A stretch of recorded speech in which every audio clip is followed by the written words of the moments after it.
បាទជំរាបសួរក៏ដូចជាសួស្តីទៅកាន់ពុកម៉ែបងប្អូនដែលតែងតែស្រឡាញ់វិស័យចិញ្ចឹមគោទាំងអស់គ្នាបាទថ្ងៃនេះបងប្អូនមកឆ្លើយ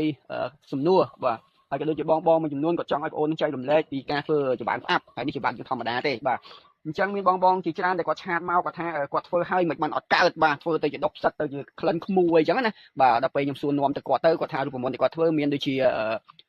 កបោកសិកម្មបាទអ៊ុយរ៉េកាស្កររងូបាទអញ្ចឹងរូបមន្តនេះខ្ញុំមិនហ៊ានថាខុសឬក៏ត្រូវទេក៏ប៉ុន្តែសូមបើកវងកញ្ចក់បន្តិចបងនិយាយពី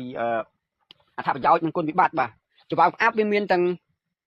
គុណសម្បត្តិនិងគុណវិបត្តិបើយើងធ្វើត្រូវល្អធ្វើខុសមានបញ្ហាបាទអញ្ចឹងរាល់ការធ្វើចម្បាំងផ្អាប់នេះត្រូវការតិចនិចក៏ដូចជាក្បួនខ្នាតច្បាស់លាស់ត្រឹមត្រូវបាទជិះវាមានបញ្ហាព្រោះមានបងជាច្រើនគាត់ថាគាត់ធ្វើទៅអត់កើតសោះបាទអញ្ចឹងមូលហេតុអត់កើតទី1បងប្រើម្សៅកបោកសិកម្មបាទកបោកសិកម្មវាអត់មានតួនាទីអីទៅសម្រាប់ធ្វើចម្បាំងទេគឺសម្រាប់បាចសម្អាតសម្រាប់មេរោគទៅលើទ្រុងទៅលើក្រៅគោទៅលើទ្រុងជ្រូកទ្រុងមាន់បាទនេះជាតួនាទីរបស់កបោកសិកម្មភាសាមួយនិយាយបានថាសម្រាប់មេរោគបាទតែដល់ពេលបងយកទៅធ្វើជាចម្បាំងផ្អាប់ជាស្មៅផ្អាប់អាហ្នឹងបងក៏មិនហ៊ានថាដែរក៏យើងរៀនទៅវាខុសគ្នាបាទតែបើចំពោះបងខុសពីបងបាទរូបមន្តដែលបងធ្វើទី1កាស្កររងូសំខាន់បំផុតកាស្កររងូវាជួយទៅបំពេញប្រូតេអ៊ីនបាទកាល់ស្យូមបាទឲ្យចម្បាំងយើងមានរសជាតិចឹងណាបាទទី2មេជីតួឯកបំផុតក្នុងការធ្វើចម្បាំងមេជីបាទមេជីជាអាចនិយាយបានថាជារបស់ម្យ៉ាងមនុស្សយើងក៏ញ៉ាំបានដែរមេជីបាទហើយមេជីនេះតួនាទីរបស់វាគឺចូលទៅកាត់ចម្បាំងយើងនេះឲ្យចម្បាំងផ្អាប់របស់យើងនឹងទន់ស្មួតហើយ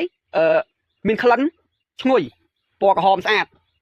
ឲ្យកំហាប់ដែលយើងធ្វើហ្នឹងមិនឲ្យវាស្អិតជាប់គ្នាក៏មិនឲ្យវាស្រួយពេកនិយាយទៅអាចបានថាវាជាតួឯកក្នុងការធ្វើចម្បាំងផ្អាប់បាទ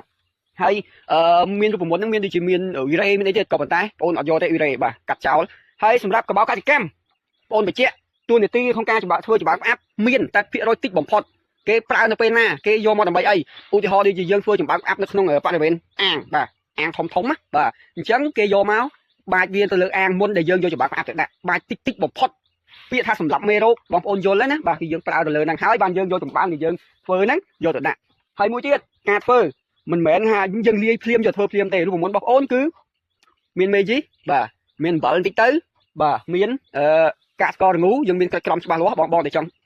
ដឹងឆាតបងប្អូនបានអញ្ចឹងយកតកូលលាយនឹងល្បាយទឹក200លីត្របាទរួចឲ្យគ្របឲ្យស្អាតទុករយៈពេល6ម៉ោងបាទបានយើងយកទៅជ្រលក់ច្បើងហើយធាតុសោតការរក្សាទុកការវេចខ្ចប់ច្បើងទៀតគឺទី1ហាមឲ្យមានខ្យល់ទី2ហាមប៉ះពន្លឺថ្ងៃ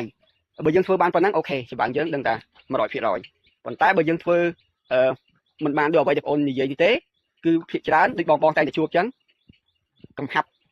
ច្បើងណែនដុះផ្សិតក្លិនផ្អួរគឺមានន័យថាចោលហើយបងប្អូនបាទអរគុណច្រើនបងប្អូនចូលចិត្តតាមដានឬចែករំលែកមាតិកាកសិកម្មកុំភ្លេចចុច like និង follow ផេកកសិ